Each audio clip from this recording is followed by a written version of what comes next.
Imaginez un ciel d'encre au-dessus de l'océan. Aucune lune, aucun repère, juste le ronronnement régulier d'un avion solitaire. C'est le 21 octobre 1978. Aux commandes, un jeune pilote australien de 20 ans, Frederick Valentich. Tout semble normal, jusqu'à ce qu'une voix traverse les ondes radio, la sienne. Elle tremble. Elle dit qu'un engin inconnu le suit, métallique, immense, avec 4 lumières vertes qui percent la nuit. Pendant 6 longues minutes, il décrit cette chose. Elle tourne autour de lui, disparaît, réapparaît, comme si elle jouait avec sa proie. Puis, sa voix se fait plus pressante. Ce n'est pas un avion. Soudain, un grincement métallique envahit la fréquence. Et le silence. Plus jamais, personne ne reverra Frederick Valentich ni son avion. Frederick Valentich n'est pas un pilote expérimenté, mais il n'est pas non plus un débutant.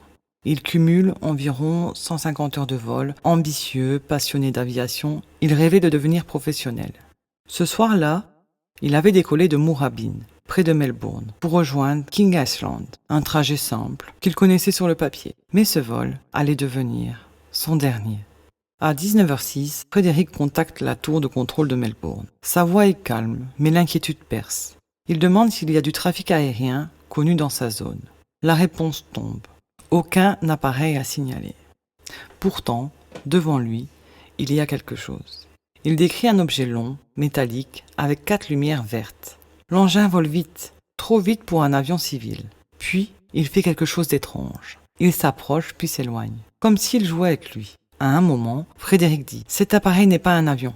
Il vole au-dessus de moi et maintenant, il disparaît. » Pendant 6 minutes, l'échange continue. On entend le moteur du Cessna, le souffle du vent et la voix de Frederick de plus en plus tendue. Puis, à 19h12, un bruit étrange envahit la radio. Un grincement métallique décrit plus tard comme un son d'interférence. Durant 17 secondes et après, plus rien. Les secours sont immédiatement déclenchés. Des avions de la Royal Australian Air Force, des navires et même des pêcheurs locaux explorent plus de 2600 km². Aucun débris, pas d'huile flottante sur l'eau, pas de traces de crash. Pour beaucoup, c'est comme si Frederick et son avion avaient été effacés.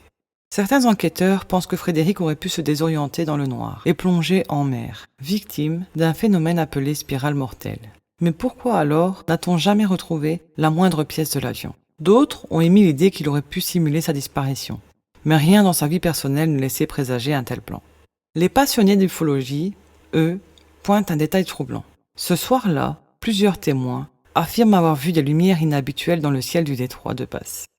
L'Australian Research Network a recensé plusieurs témoignages concordants. Et certains disent encore aujourd'hui que Frederick a été enlevé. Officiellement, l'affaire reste classée comme disparition inexpliquée. Mais les enregistrements radio sont toujours là. Et chaque fois qu'on les réécoute, ce frisson revient. Cette voix jeune, hésitante, qui semble regarder quelque chose que nous ne pouvons pas comprendre. Frederick Valentich est devenu malgré lui l'un des symboles les plus troublants des disparitions aériennes inexpliquées. Alors, que s'est-il passé ce soir-là? Un accident malheureux? Une illusion fatale? Ou bien la preuve que nous ne sommes pas seuls?